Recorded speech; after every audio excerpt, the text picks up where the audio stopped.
வணக்கம் நேயர்களே. இங்கே பாருங்கள், நமக்கெல்லாம் தெரிஞ்ச நம்ம பாட்டிலாம் செஞ்ச வைத்தியம்தான். ஆனால் அதெல்லாம் நம்ம இப்போ இந்த காலப்போக்கில் அதெல்லாம் மறந்தாச்சு.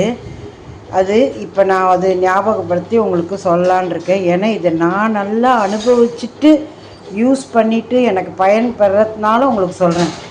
முட்டி வலி, அப்படி முட்டி வலியில் கால் நடக்க முடியாது, வீட்டில் வேலை செய்ய முடியாது, நின்னா வலிக்கும், அவ்வளோ கஷ்டப்பட்டேன். என்ன டாக்டர்கிட்ட போய் ஒன்றும் பிரயோஜனம் இல்லை. அப்புறம்தான் இது ஞாபகம் வந்தது, எங்கள் பாட்டி பண்ணுவாங்கன்னே அப்படின்ட்டு. ஒன்றும் இல்லை, நம்ம வீட்டு பக்கத்தையே கிடைக்கிற இந்த எருக்கை இலை, இந்த எருக்கை இலையை 10 எடுத்துக்கோங்க. நல்லா ஃப்ரெஷ்ஷாக பால் வரும், அந்த பாலோடையே நல்லா எடுத்துகிட்டு வந்து நல்லா இதில் வாஷ் பண்ணிவிடுங்க ஃபுல்லாக. ஏன்னா அது புழுதிலாம் இருக்கும் ரோட்டில் இருக்கிறதுனால நல்லா இப்படி க்ளீனாக ஏற்கனவே நான் வாஷ் பண்ணி வச்சுருக்கேன். இருந்தாலும் உங்களுக்கு தெரியணுங்கிறதுக்காக ஒரு தடவை வாஷ் பண்ணி காமிக்கிறேன். இந்த மாதிரி நல்லா வாஷ் பண்ணிவிட்டு என்ன பண்ணுங்கள், கேஸை பற்ற வச்சுருங்க.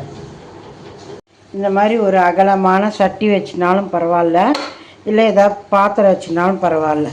நல்லா அப்படி கேஸை பற்ற விட்டுட்டு அதில் ஒரு 3/4 லிட்டர் தண்ணியை அதில் விட்டுக்கோங்க. ஒரு 3/4 லிட்டர் தண்ணி. இது ரொம்ப நல்லா பலன் தருது உங்களுக்கு. நல்லா வெளியே இருக்கும்போது டெய்லி ஒரு வாட்டி இதை பண்ணுங்கள். அப்புறம் வெளி குறைஞ்சிடும் ஒரு வாரத்துலேயே. குறைஞ்சதுக்கப்புறம் வாரத்துக்கு 2 நாள் பண்ணால் போதும். நீங்கள் இது நல்லா சுடணும், இந்த தண்ணி நல்லா சுடணும்.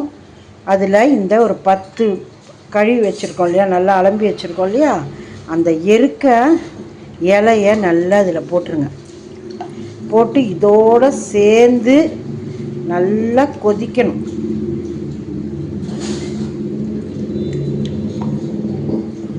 கையில் பால்லாம் பட்டால் நல்லா சோப் போட்டு கழுவிடுங்க.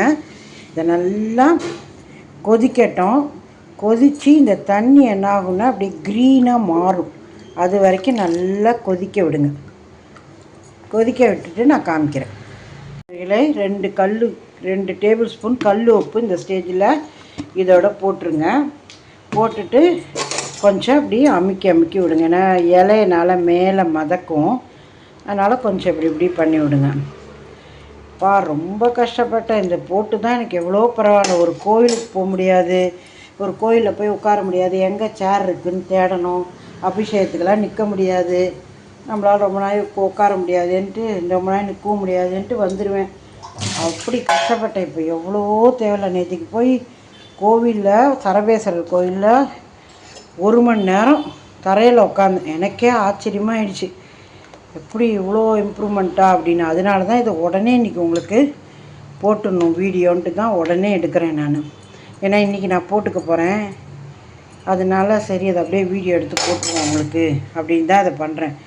எப்படி பாருங்கள், இது நல்லா கொதிக்கட்டும். நல்லா கொதிச்சப்புறம் பார்ப்போம். பாருங்கள், நல்லா கொதிச்சிட்டு இருக்குது இலையோட, எருக்க இலையோட. இன்னும் கலர் வரணும். நல்லா கொதிக்கட்டும்.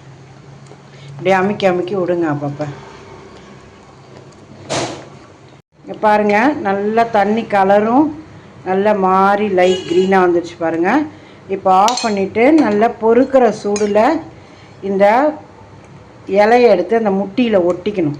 ஒட்டிட்டு கொஞ்சம் பொறுக்கிற சூடாக இந்த தண்ணியை எடுத்து அந்த இலை மேலே, அந்த முட்டி மேலே அப்படியே கால் வெளியில் விட்டுட்டே வந்துட்டிங்கன்னா ரொம்ப நல்லா கேட்கும். நல்ல ரிசல்ட். இல்லை ஒரு டர்க்கி டவலை கூட சுற்றிட்டு அது மேலே கூட நீங்கள் இந்த தண்ணி அப்படியே சூடு கொஞ்சம் நாள் இருக்கிறதுக்காக அப்படி கூட பண்ணலாம்.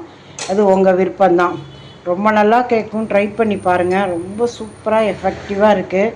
Thank you very much. பாருங்கள் நேயர்களே, எப்படி பச்சையாக இருக்குன்னு. இதை அப்படியே எடுத்து போட்டுட்டு அப்படி தண்ணி பச்சை கலரில் இருக்குது பாருங்கள். இதை நம்ம இதை முட்டியில் ஒட்டிட்டு அதை அப்படியே தண்ணி அது மேலே பொறுக்கிற சுட்டுக்கு கொஞ்சம் இதுவாக ஊற்றிக்க வேண்டியதுதான்.